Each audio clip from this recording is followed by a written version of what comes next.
Paz do Senhor, igreja. Amém. Glória a Jesus. Estou muito feliz de estar mais uma vez podendo dar uma palavra para vocês. Para mim é honra muito grande de eu poder ser ouvida por pessoas tão maravilhosas, que são servas de Deus, que amam ao Senhor, amém? Amém. E querem crescer tal como eu. Hoje eu vou falar para vocês, ensinar um pouquinho sobre o conceito do guardião das chaves. Como psicóloga, eu entendi que eu sou a guardiã das chaves dos corações das pessoas que entram lá. Porque eles geralmente não têm as chaves do coração. Qualquer um entra, qualquer um sai e faz a bagunça que não deveria estar fazendo, fala coisas que não deveriam estar falando para essas crianças, adultos, jovens. E aí eu acabo falando assim, olha, vamos proteger esse coraçãozinho agora? Vamos proteger? Então hoje eu sou o guardião das chaves do seu coração. Mas um dia você vai ser. Amém. E você vai começar a tomar posse dessas chaves aí. E aprender a colocar limite. Amém. No que você vai deixar entrar no seu coração e o que você vai falar, não, isso não entra. Amém? Então vamos para a palavra de Deus. Embora sejamos humanos, não lutamos conforme os padrões humanos. Usamos as armas poderosas de Deus e não as armas do mundo, para derrubar as fortalezas do raciocínio humano e acabar com os falsos argumentos. Destruímos todas as opiniões arrogantes que impedem as pessoas de conhecer a Deus. Levamos cativo todo pensamento rebelde e o ensinamos a obedecer a Cristo. Essa é na versão Nova Tradução Transformadora. Gostei muito dessa versão, porque ele fala claramente sobre algumas coisas que nós precisamos fazer, e às vezes um palavreado mais chique, mais robusto, os jovens podem não entender. Cativo, alguém que não sabe aqui o que é cativo quer dizer preso.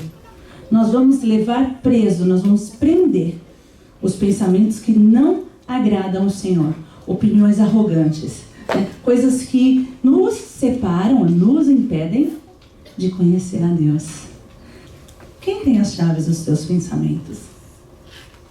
O apaixonado, ele fala, a Aninha que tem a chave do meu pensamento, né? O trabalhador, aquele que é o workaholic, ele fala, não, é minhas contas, é minhas responsabilidades que tem a chave. É ali que está o foco dos meus pensamentos. Mas tem uma psicóloga, neurocientista, que ela diz que a origem de todos os sentimentos vem de dois lugares. Do amor e do medo. Né? Porque o amor lança fora todo o medo, logo eles são opostos. Né? O oposto do amor não é ódio, o oposto do amor é o medo. Porque é o medo que se protege. Então, a gente, baseado nos versículos que a gente acabou de ler, a rebeldia é uma das coisas que o versículo falava, tirando toda a rebeldia, né? Lembra daquele versículo em 1 Samuel 15, 23, que fala assim, a rebeldia é como o pecado de feitiçaria, e a arrogância é como o mal da idolatria. Como que a rebeldia é equivalente à feitiçaria? Eu não sou feiticeiro, eu posso ser rebelde, mas eu não sou feiticeiro. Vou te explicar como que é. Me explicaram uma vez, eu sempre ensino isso para vocês gravarem bem, tá? É assim, ó. O feiticeiro, ele vai lá e faz uma poção mágica para ele conseguir o que ele quer. O rebelde, ele faz o que ele quer sem pedir autorização e sem ser subordinado a Deus. Ele está fazendo um tipo de feitiçaria. Ele está fazendo um controle sem estar submisso à vontade de Deus. Tá claro? Por isso rebeldia é equivalente à feitiçaria. Porque você, quando é rebelde, faz a sua vontade, você está sendo um feiticeiro da sua própria vida. Em outras palavras, você não está se subordinando a Deus. Pesado, né? Dá um aleluia aí. Amém? Pesado. Mas o próximo é mais feio desse versículo de Samuel, que fala assim, 1 Samuel 15, 23, quem estiver fazendo anotações. A arrogância é como o mal da idolatria. Como que a arrogância é igual à idolatria? Isso foi quando Davi chegou diante de Saul e falou isso. Lembra Saul com o pecado dele? Davi foi usado para falar isso para Saul. Como? Como que é a arrogância? A arrogância é dizer assim, eu sei mais, eu sou melhor, Eu não preciso de ninguém. Isso é arrogância. Você não precisa de Deus, você não precisa da sua esposa, você não precisa do seu amigo, você não precisa da sua igreja, você faz tudo sozinho. Isso é um pensamento arrogante.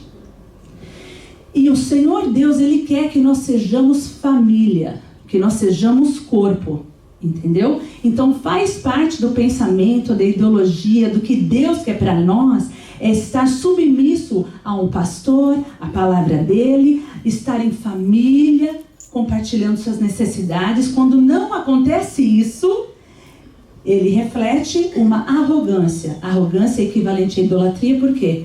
Quem você está idolatrando? Você próprio. A si próprio, aos seus pensamentos. Não a palavra de Deus novamente. Pesado? Fala, bate Jesus. Fala, bate Jesus. Fala, bate Jesus. Vamos lá. Então, porque aí a gente vai para falsos argumentos, que são mentiras. A gente não deve acreditar em mentiras, bem claro, né? O que nos impede de conhecer a Deus e a gente tem que desfazer as fortalezas, o versículo falava. As fortalezas eu vou explicar melhor o que são. E a gente vai entrar nos estudos, um estudo um pouquinho mais profundo. Os pensamentos tóxicos nos matam. Baseado na palavra de Deus, o salário do pecado é a morte, certo? Tá. Da onde começa o pecado? Da sua cabeça. Tá? Agora vamos para a neurociência. Do lado esquerdo é um pensamento negativo. É um pensamento ruim, é um pensamento mau. Do lado direito é um neurônio com pensamentos positivos, tá? Pesquisas revelam que a falta de perdão, o ressentimento, o pessimismo, a negatividade mata neurônios. Faz os seus neurônios morrerem. Eles têm menos opções para crescer, para melhorar, para se ramificar. Parece uma árvore, certo? Os nossos neurônios são assim. Os saudáveis são bem ramificados. As pessoas negativas, que reclamam, as pessoas que estão sempre olhando para as coisas ruins, não vai dar certo, nananã, tem tudo a ver com o lado esquerdo, porque você só vê uma solução, não vai dar certo. Do lado direito, visão positiva, visão que perdoa, que vê o outro lado, que tenta se colocar no lugar do outro quando dá uma mancada com você, mais ramificado, muito mais opção. Faz sentido? Ok. O salário do pecado é a morte, morte até neuronal. Morte também tem pesquisas que estão sugerindo agora que todas as doenças começam no cérebro. 98%, 96% das doenças todas começam aqui. Olha que loucura. Então, se você não tem um cérebro bom, um pensamento bom, algo que reflete a grandeza de Deus, o poder de Deus, quem Ele é, o que você é para Ele, você está trazendo doença para o seu corpo. Tá? E aí, os pensamentos causam também dores, os pensamentos te fazem ficar cansado, ter energia, ter alegria. Tudo é pensamento, tudo começa ali, certo? Morte neuronal, vida neuronal. Morte, o salário, o que a gente fala, a gente come, né? Diz a palavra de Deus. Aquilo que o homem, assim como o homem vê, assim ele é. Tudo bíblico, tudo bíblico. Vamos seguindo. Portanto, removam toda a impureza e maldade e aceitem humildemente a palavra que lhes foi implantada no coração, pois ela tem poder para salvá-los. Não se limitem, porém, a ouvir a palavra, ponham-na em prática. Do contrário, só enganarão a si mesmos.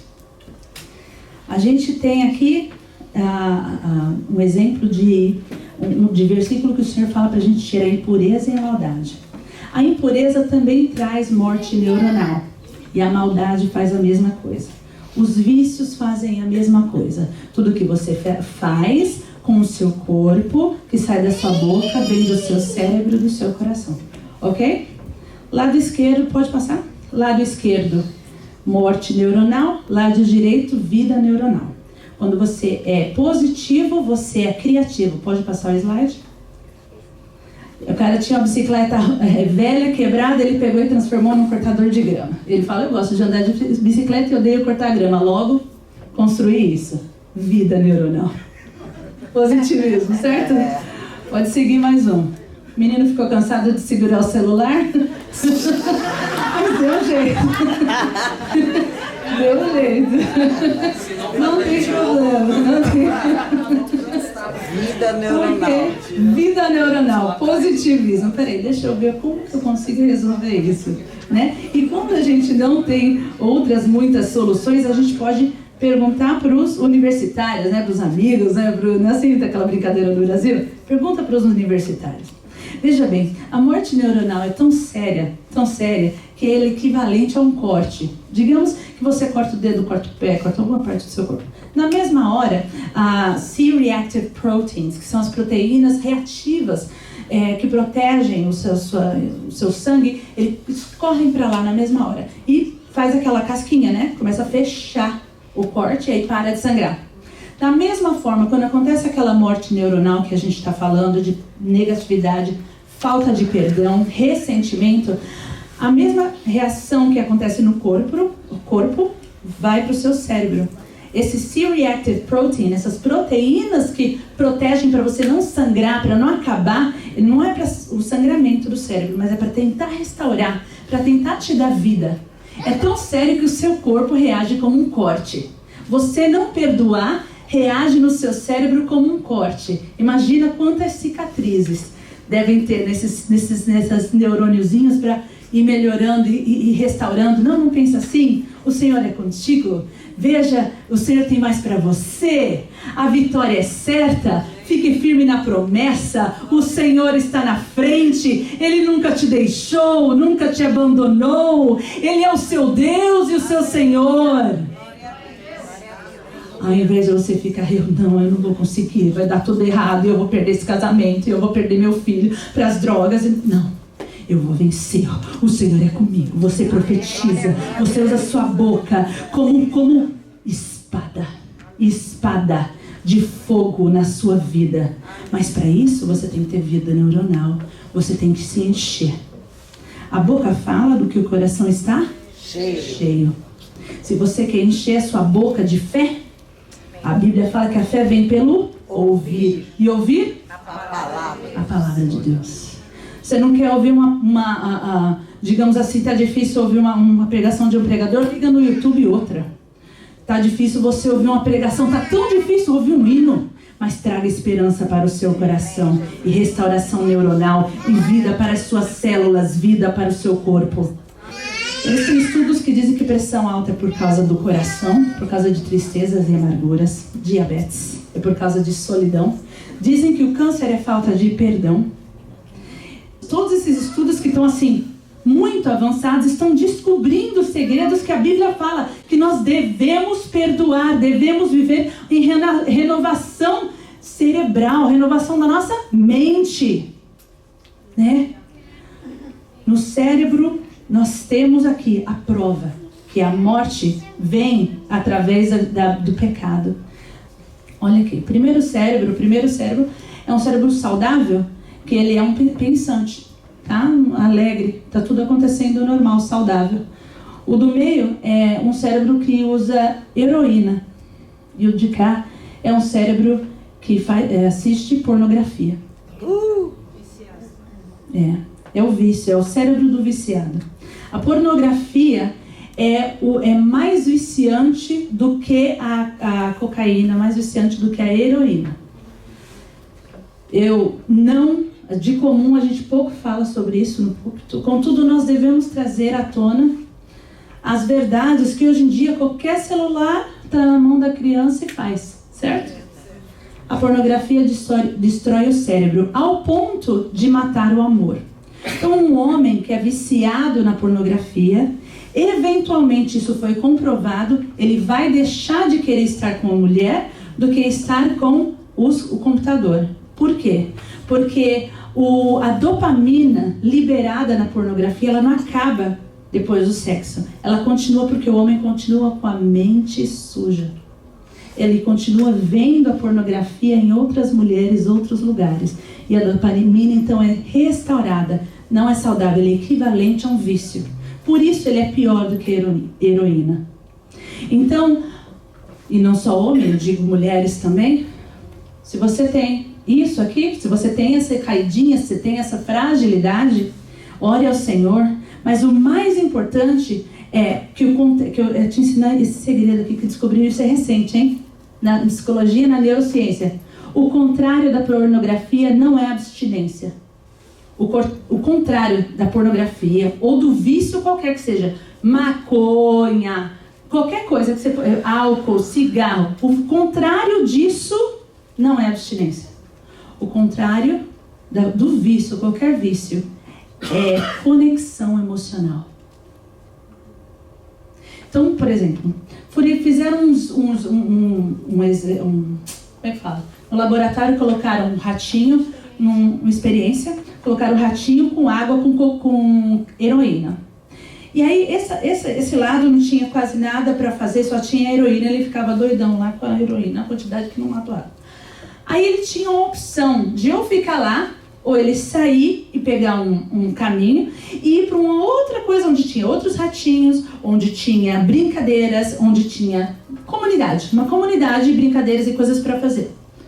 Todos os ratos que tinham a água, e aqui só tinha água normal, sem heroína,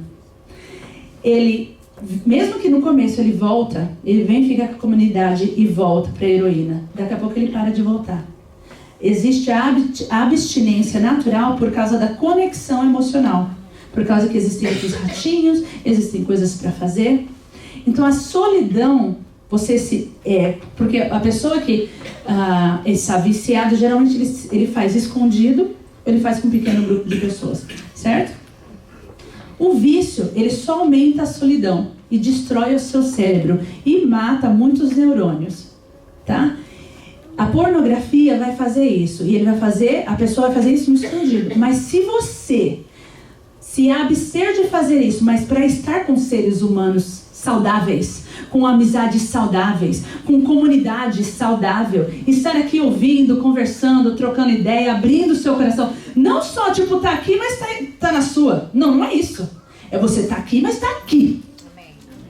É você abrir seu coração, falar, pastor, não tá legal, me ajuda aí, pastor, estamos aí para te ajudar, ou o que seja. Abre o caminho do seu coração para ser um pouco mais vulnerável emocionalmente. É muito fácil você vir aqui, porque renova as forças da igreja, falei, renova. Aí vocês vêm aqui, mas não faz conexões emocionais, a sua vida lá fora vai continuar a mesma. Você vai continuar fazendo os mesmos pecados.